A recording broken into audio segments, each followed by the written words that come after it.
Hello, welcome to episode 8 of Beneath the Label. We are going to dive into clean ingredients, and this episode is debunking the myth of ingredients, really. That's what we're going to be talking about, is these myths and these things that we hear. With me is Casey Holley. You are our lead educator of skincare. Tell me, see, I should know these things. That's right. We were so busy talking about ingredients that I didn't even plan this part. I am a claims communication and education manager for personal care. Which is amazing. Okay, so we are going to just go right in on ingredients. Okay. Everybody right now, it's 2025. Everyone's talking about clean everything, toxic everything. There's websites out there that are doing these things. So we're going to go into this and talk about it. I mean, I want to be healthy. I want to use clean products. Absolutely. For sure. Right. There's no part of me that is like, give me all the poisons on my skin or in my body. Right. But at New Skin, we pride ourselves on science. Yes. Clinicals. Yes, absolutely. And all of the good for ingredients, right? Yes, absolutely. But I think we have to be careful when we talk about all of the good. I think that sometimes that gets a little bit confusing when we talk about all. Because what is all of the good and none of the bad when we're actually talking about dose more than anything else? Okay, let's dive into that. I want to talk about what you mean by that. So it's interesting. Paracelsus, who is the father of toxicology, was doing his work in the 1500s. So this is how old this information is known. Like, people have known this for centuries, that the poison is in the dose. It's not an all or nothing. So a product or an ingredient can be safe at one dose, but at another dose, it can be detrimental. So I'm going to use the example that I told you earlier. Okay. Have you heard of dihydrogen, or before today? Before today. Have you heard of an ingredient called dihydrogen monoxide? No. Okay. So let me tell you about dihydrogen monoxide. See if I can remember all the tidbits. So it is an odorless, colorless chemical. So it's sometimes it's hard to tell if it's present. If you inhale it, even at small quantities, it can be life-threatening. If you overconsume it, right, it can have issues. It can cause distress, and even, again, can be life-threatening. It's found in all precancerous lesions and tumors. And it is actually a key component of acid rain. So how would you feel about having this ingredient in your product? It sounds pretty scary. It does sound pretty scary. It's dihydrogen monoxide, though. 2 hydrogens, 1 oxygen. H2O. It's H2O. It's water. Let me take a sip. But it makes sense when you say that with dosing, because yes, if you breathe it in, exactly, it is exactly. going to be and one of my biggest fears is hyponatremia, where these marathon runners, right, are told drink water. Drink water. Don't scare me. I'm about to run a marathon in a week. But these usually happen to inexperienced runners, right? Okay. And they're told, don't forget to drink. Don't forget to drink. And so they drink water and they drink water and they drink water, but they're not losing water at the same rate that they're consuming it. And they have so much water in their system that their system becomes so diluted that it can't function anymore. And so hyponatremia, which is an overconsumption of water, results in death. Like, that's just the grim reality. Sorry. But at the same time, how could we live without water? Right. I also couldn't run a marathon if I didn't have any water. Exactly. I mean, and the sun's the same thing, right? The sun is our life source. But we all know that if we get too much sun, it has all sorts of issues for us. Like, it can lead to dehydration, right? It can cause different skin cancers and things. And so but we need it for vitamin D synthesis. So everything is about the dose. The dose is so important. And that's why you need like specialists and scientists who can like truly understand this and be like, well, this is the dose we need of this ingredient. If we get here, then it's going to be detrimental. If we have too little, then there's no benefit to it. Right. And so you really need to be grounded and understand the science so you can create a truly effective formula. Which is going to create, and these websites out there have great intentions. They're to really help us make better life choices, right? As an science, and I'm not going to say I'm uneducated because I'm not uneducated, but I'm not an ingredient specialist, right? And so I would use a website that helps me say if ingredients are good or bad but it's not looking at dosing. Right? It has no way to look at dosing, right? I mean, when you look, it just looks at the ingredient. It just looks at the ingredient listing, right? And I mean, depending on the market, that ingredient listing might not be in full descending order, right? So there's no way for them to know how much of any single ingredient is in there. So when they're trying to say, well, this product is safer than this product, if you look at their rubric, you have to question that. Because it's not an all or nothing. It's not about the presence of an ingredient. It's about the concentration of that ingredient that truly is going to tell you whether or not the product is safe. And I'm going to say this too. If the product is on the market, we have to assume that it's safe, because we have to assume that all of the companies have done their due diligence to prove their safety in order to get it launched in a market. Exactly. Right? Exactly. I mean, in each market has different registration needs, right? Yeah. But we have to, I mean, even in the US, which everyone claims is really like liberal and like you don't even have to register it. Well, you don't have to register it. But you know what? If the US FDA or the FTC comes to us and asks us for information to provide on our claims and we don't have that, asks us for the safety information and we don't have that, we are in so much trouble. So it's post-market surveillance as opposed to upfront registration. But we have all of that information because if they come at our door, we make sure that we have it. And that's listed on the labels of our products, right? Where it's the kind of safety testing it has. Yes. I know I've seen that. Yeah, so we say safety dermatologist tested, which is an HRIPT test, right? And this is a test that we do to look at overall sensitization of a product, right? So the population as a whole, and what's interesting about this test is it's done on the back, which seems a little bit weird, but they put it on the back in a little patch, and then they put a patch over the top of it. So it's a little circle of product, and then they put a patch over the top of it, and that patch stays on there. They come back, the patch gets taken off, it gets put on there again, and it gets they patch it again, and that patch makes it so that you don't have any flash off. So it's almost like an exaggerated use a little bit, right? Yeah, because most people don't use their products. No, right? No, I don't patch my face after I put products on. And so this is a 6-week study, and they're looking at when and if there's any irritation that is elicited, and if irritation is elicited, then that's obviously a red flag for us. Yeah. And we're like, oh darn, back to the books. We need to do that. Now, by the time New Skin does an HRIPT, we've done enough work in-house. And I mean, thank you to our employees for being our guinea pigs, right? But we do our due diligence. So we have not failed an HRIPT. That's amazing. That's something I feel like we should be really proud of. And we were talking earlier, our skincare products are global formulation. Yes. So whether the United States is more relaxed or not, we're following a lot of rules. Yes. I mean, there's a couple minor variations because of registration needs. But for all intents and purposes, we have global formulas. And so the formula that we sell in the US is the formula that we sell in China, is the formula that we sell in Korea, and it's the formula that we sell in Europe, which gets boasted as being the most stringent of all of the markets when it comes to personal care. So even though we in the US don't have to have all of that safety, it is done on the product because we sell the product in the Europe also. Which I love that. I mean, that just gives me more confidence as a avid consumer of products. But the other thing that I've seen in my role with the labeling is the same ingredient, different countries don't even allow you to make some of the same claims on. So it can be the same ingredient in the same dose in the same product, but you really can't even make the same claim on it, right? Right. There are some minor variations in different claims that can be made in different markets.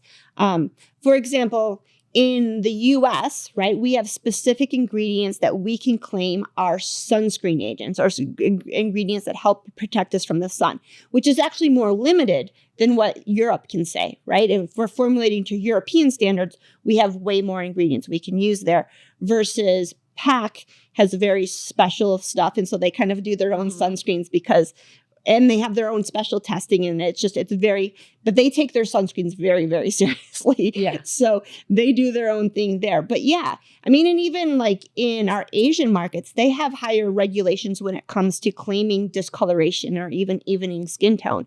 And so even though we sell the same product, here and over there, their claims are going to differ a little bit than our claims, just because we want to make sure that all of our claims in all of our markets are correct.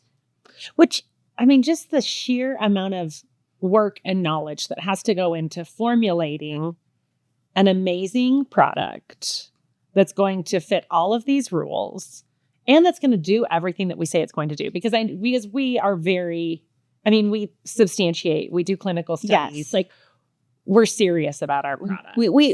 We're serious about the safety and the efficacy of our products. So yes, I don't think that could be emphasized enough. And we list it on our website. You know, if anyone is questioning if a product that they're buying off of a shelf is tested or has clinicals, they would have to show that on their website, right? I mean, people can come to our website and see. Right. You know, I love why that. we make this claim or what we've done to test it, you know? Yeah. I mean, and we're starting to go there more and more with all of our product information pages and our product development pages, or like the website pages, right? Of making sure that our clinicals are our clinical results are very easily identified, right?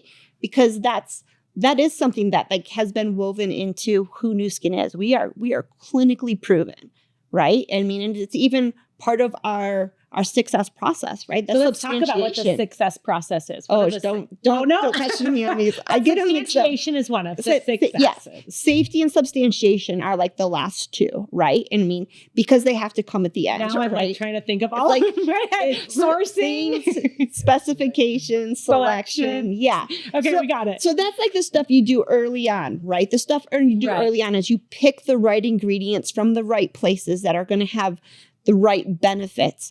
And from a personal care point of view too, you also have to then put it in a really good base, right?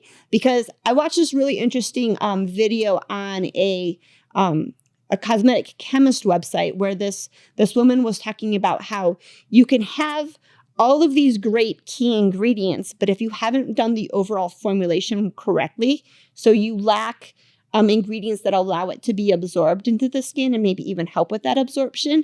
And then you go to clinically test it, or you start doing clinical testing and you're like, but I have all these great ingredients in there. It's not working, right? And so that's why you have to do your clinical test to make sure that all of those great ingredients that you put in your label, right, and you're boasting about are actually going to have some sort of impact on the skin, right? Because I don't care if it's on my IL. I want to know that it's going to have a benefit for and my skin. Are they working together? Right. Or are they working against each other? Or against each other. Right. You know, I know when Helen and I did the very first podcast on retinol, and she was talking about instability of ingredients, you know, are these ingredients fighting in the, you know, in the product? Are they supporting each other?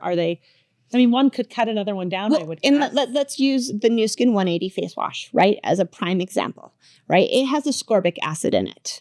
Ascorbic acid is denatured or becomes neutralized in the presence of water. That's why that's an anhydrous formula. It's a glycerin base. It doesn't have any water in it because we needed to keep that ascorbic acid active. But then when you're washing your face, you're mixing it with water and then and that's why it has special that has special instructions, right? You wet your face, you put the product on, you don't lather it in your hands, because again, if you lather it in your hands, you're going to start getting rid of that ascorbic acid. You wet your face, you lather it on your face so that the vitamin C can actually do its goodness, and then you rinse it off. And when the water is introduced then at any other if it sits losing with it, its right benefits, if it sits with it in the container, then by the time you use it, you're just paying for the fact that we put ascorbic acid on the label. And we could do that. We could. I mean, it would be legit, but then it wouldn't follow our substantiation and what we want the product to do. And that is an amazing product. I know. And so that's one of our waterless products. Yes. Water is not bad. No. In products. A water-based product isn't bad unless it does something like this, where it would make a key ingredient not work. And we use water in our products because water is a solvent, right? And we're trying to solubilize the formula. It also acts as a it like rehydrates ingredients. Or it's like we have aloe in a ton of our products, right? Our aloe is actually purchased in a powder form, right? And so you have to add water to it to reconstitute it. And so like you've got ingredients like aloe vera, hyaluronic acid, sodium PCA, these all come in powder form. And so you have to reconstitute them. And so you need to use water to do that so that they can work in the formula again. And then your formulators are figuring out exactly how much water, so the thickness, viscosity, right, is like is the right for what you're trying to do with. Absolutely. Yes. I mean, because aesthetics play such an important role in the formula, right? I personally, I'm sorry, I can't use an oil-based formula. Like, I really can't. Sometimes I can use it as a cleanser, but then I'm going to follow it up every single time with like something that's got a stronger surfactant system. Yeah. Because I've got oily skin. And so I have to get my oils off. Otherwise, it's not going to be healthy for me. And that's one of the reasons we have so many different formulations anyway, is like you said, like you have oily skin. I have pretty normal skin, but maybe on the drier side. I grew up in the Midwest where it was amazing and humid and I didn't have to use lotion. And then I moved here and I do use a lot more lotion because my skin doesn't automatically provide a lot of that. But you need multiple formulations so that we both get the best product. And I think that's one of the things that I really like about Nu Skin is we not only have formulation types that differ across all of our products, but we even have different brands, right? Like Nutricentials Bioadaptive with our cleaner positioning. I'm going to say cleaner because, I mean, I would say all of Nu Skin is clean, right? But it has a higher standard when it comes to clean, right? That speaks to certain individuals. I'll be honest, I think the bioadaptive story is super cool and it's super interesting. But the clean, I'm okay either way. I'll take it or I'll leave it. But I love some of those products, right? I personally am more drawn to like our big science, like give me the H-Lock all day. Like that's give me future serum. Give me retinol, right? Because I know it's still safe. I know it's still effective. But like I'm like I want that big hitter. I do need I'm not going to say but I need a big hitter too. Yeah. So I mean, I think it's great that we have even Epic, right? Like Epic is such a cool little niche. Right, with that ethnobotanical story and the feel good of force for good. So, I mean, we have so much in our portfolio that there really is something for everyone. Even when I think about Epic, as we're talking about formulations and things, we take a key, ethnobotanical ingredient, but then we make a formula that around it, that supports it, that brings the best out of that. We're not just throwing an ingredient in there to throw an ingredient in there. It's like, what do we need this to do? And then how do we support that product with the full formulation? Right. Yeah. Like even to your point, even on our Epic products, it's not like we've got this ethnobotanical in this formula and that's the only thing we're hyping about. There's always other sub-stories in each of those products that really show that it's well formulated and proves that we're going to have great benefits. I love it. Okay. You were on one of our TikToks the other day and some people were coming a little coming in hot. And so we're going to just cut to the chase. Take this straight on and talk about a couple of ingredients that people are saying, why do you have these? Or what about these? Okay. Let's just start with preservatives. Preservatives. Let's just talk about preservatives as a whole, right? So we have to remember that preservatives, the whole point that they are added to a product is to kill microbes. Microbes are living things, right? So we're trying to kill a living thing. So anytime you think about a preservative, if you look at the right/wrong research, it's going to tell you that ingredient is detrimental because it's put in there to kill. Right. And that killing of those microbes keeps your product safe. It's so necessary. Right? Because you don't want your product to start growing microbials or fungus or something, and then you put it on your face and, then that would just be a mess. And it would be illegal, by the way, because you can't sell contaminated product. Right. There's all sorts of issues with that. So that's what preservatives are meant to do. They're meant to be in there at very low doses and to kill these microbes. So anytime you get into that, and again, if you look at the research the wrong way or you don't understand the research, it can sound very, very scary. And Nu Skin has historically gone through lots of different preservatives and preservative types. So kind of back before my days, and I've been with Nu Skin for about 20 years, there were a very popular type of preservative called formaldehyde donating ingredients. So these ingredients weren't formaldehyde, but they would release a little bit of formaldehyde into the formula, formaldehyde being a preservative, right? And one of the benefits of this is they are super, super gentle. Right? Like they don't cause issues on the skin. And so that's one of the reasons why we like them. Then of course, there started to be rumblings because formaldehyde, that's used in preserving dead bodies. I was going to say, actually, when I took anatomy, you know what formaldehyde smells like. Exactly. And so people started to get a little bit, I want to say educated, and then they got kind of squeamish about it, right? Which is understandable. So we started to move away from those. But I will say that we left it in a glacial marine mud longer than we left it in any of our other products, because that product is such a sensitive formula. It has all sorts of stability issues if you don't get it right, and it can be very sensitizing. And so even though for a while we had two different formulas, one in the US and one that we considered international, and then Europe and Japan, due to their regulations, had a slightly different formula.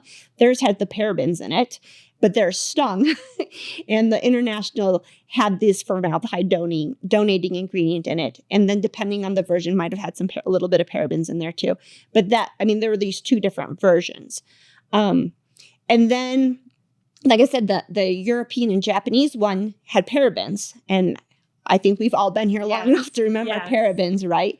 And I'll just say, from a scientific point of view, parabens are awesome preservatives, like for all intents and purposes. Like they're not sensitizing. They don't, like they're really great at like broad spectrum, like protection of your formula.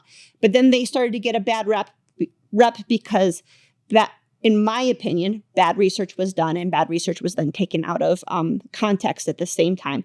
And there were, not all parabens were good. There were some parabens. Parabens is actually a class of preservatives. Right. Okay. Right. It's not a specific one. It's not one ingredient. Right. And there were a couple parabens that, were known to not be healthy and not to be used in skincare.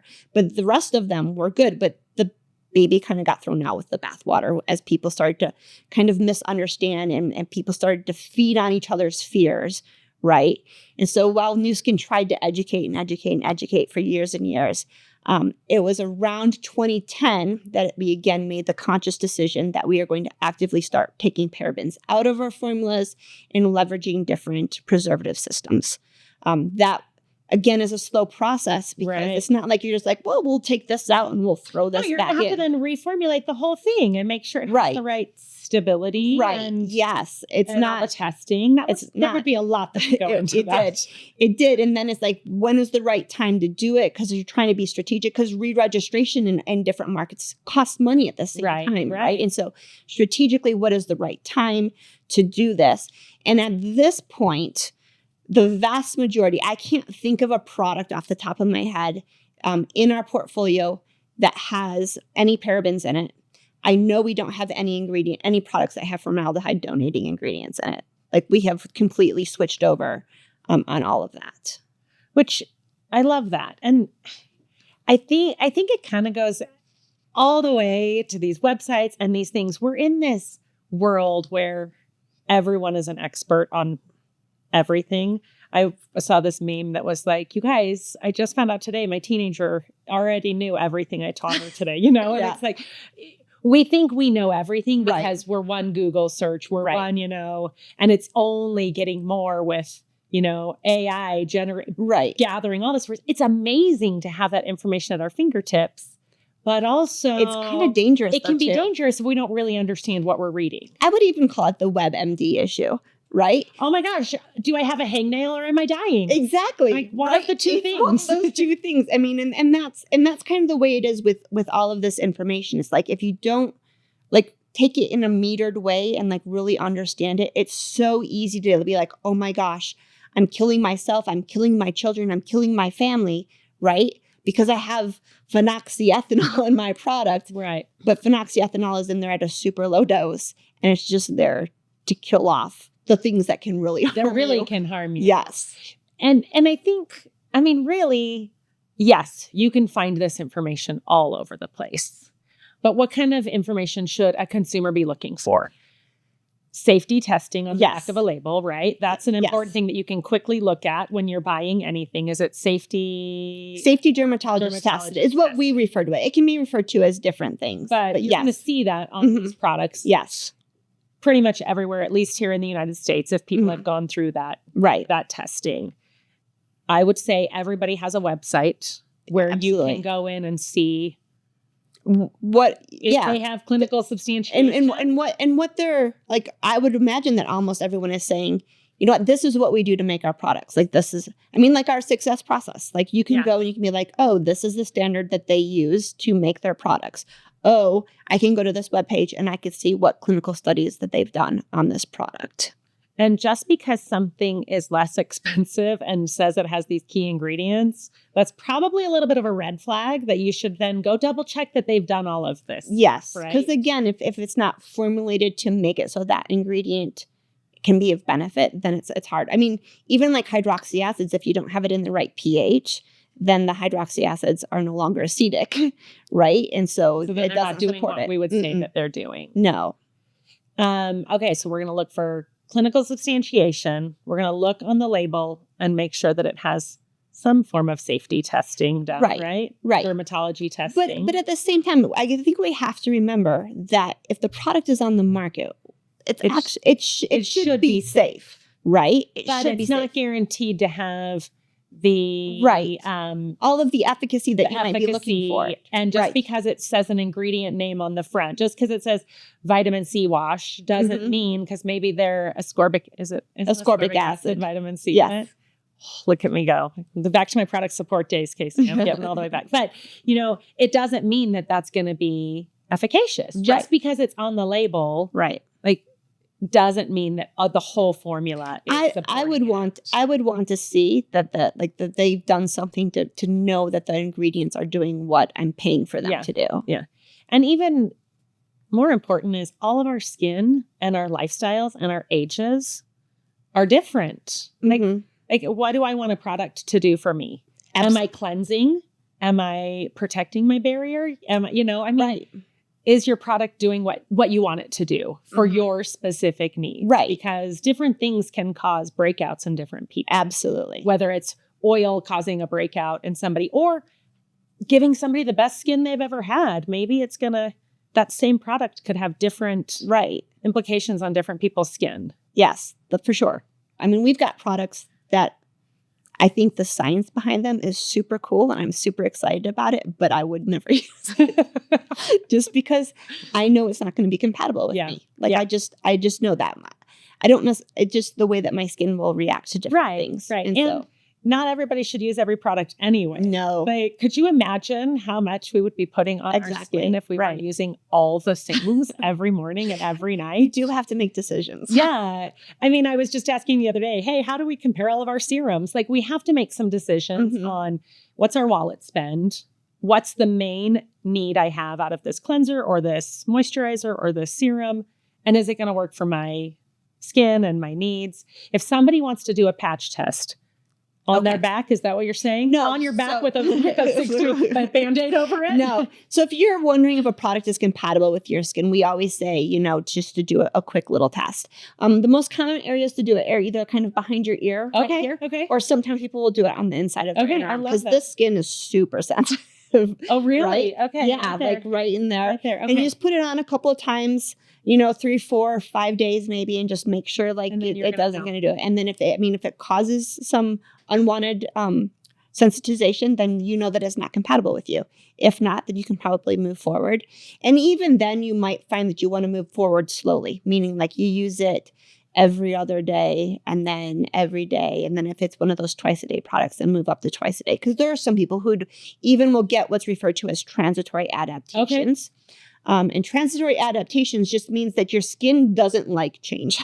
It's just like, whoa, we were happy. What are you doing now? I think generally Right. our bodies don't love fast Yeah. change, right? So there are a lot of people who will get that. So then if you slowly incorporate it, it helps to ward off some of those transitory adaptations from time to So time. it doesn't mean you can't ever use it. Right. But if you really do have a reaction and you don't want to use it, my goodness, call us and return that product. Absolutely. Like, please, we want you to have a good experience. Yes, if a product doesn't work for you, Right. just return it and get something else because we have a plethora of options. I almost said a million, and then I would make a claim. We don't have a million products, but we have a lot of options. I think you could say bajillion, because bajillion is not a real number. Yes. We have a bajillion other options you can use.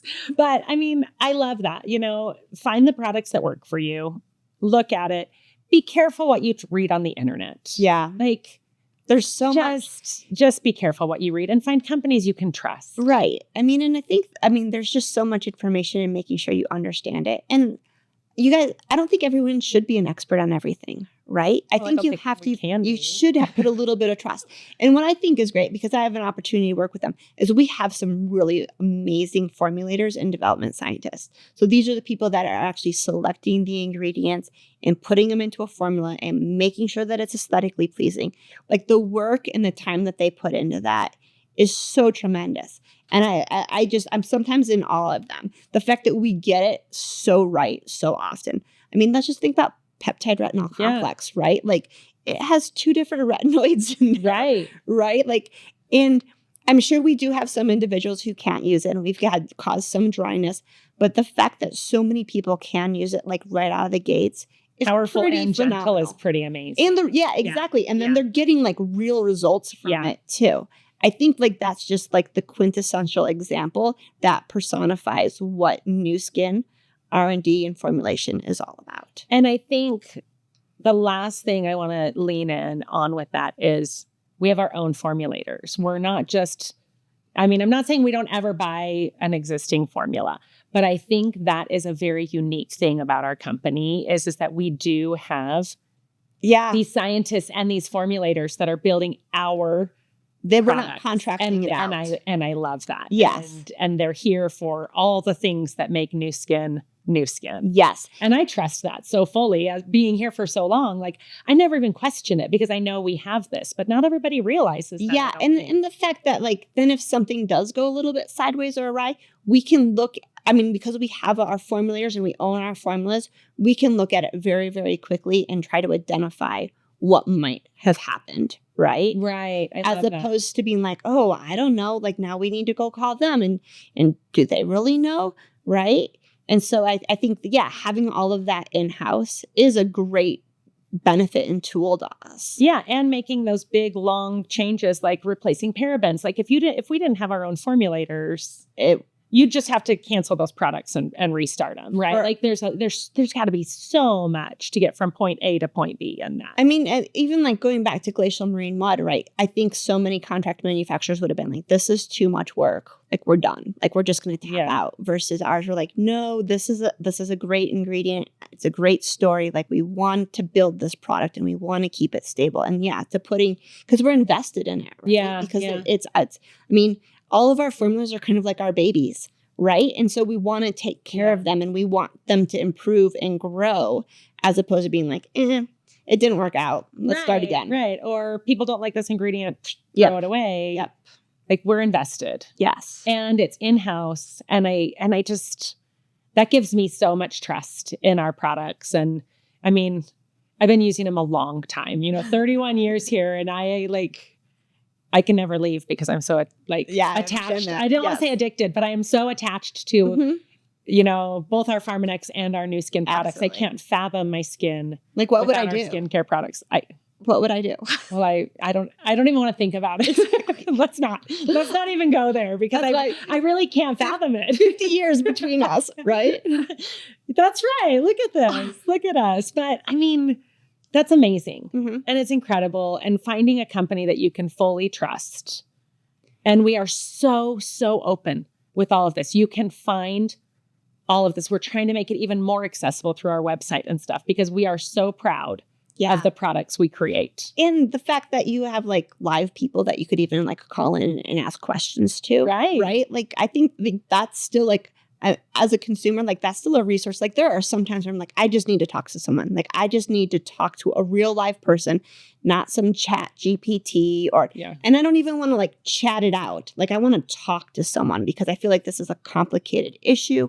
I want to make sure that I'm heard and I'm understood. Right. And so I think that that's another great thing that Nu Skin has to offer. Like we've got real people on real phones. Yeah. Well, and our affiliates have access to scientists and educators and formulators. We're not hiding everybody in their lab coats over, I don't even know if you guys really wear your lab coats all day at work. The formulators do for the most part. Like when they're in the formulation lab, they're wearing That's them. how I'm going to know who is and who isn't a formulator is by their lab. Perfect. Casey, anything else? Anything I missed on kind of talking about the myths of ingredients? I don't think so. I think the other thing though, too, we have to remember Nu Skin has been around for 40 years, right? Yes. A company doesn't live 40 years unless it's got a really solid foundation. Right. And I think that that's the other thing. Like we are not a flash in the pan. We're not a new coming startup, right? Some of them are great, but they come and go. It's not a new like niche philosophy. Like it's a philosophy that stood the test of time. And I think that's the other thing that we just need to remember. Like Nu Skin is just solid. Yeah. And even some of our original products are still around, and we still sell and are still big. We've changed the preservative systems. Yeah, but that's beautiful. Yes, that's beautiful. Yes. But the key ingredient products, rejuvenating creams out there. Like, yes, NATCA moisture mist. There's still amazing products. Yeah, and we have not only stood the test of time, but learned through this so much. Yes, learned how to change, how to adapt, and science is ever changing. Oh my gosh, yes. And so you've got to be there, and the in-house scientists make it so we can be ever changing. Yeah, which I love. Yeah. I love it. Casey, thank you. That was amazing. Thanks, everyone.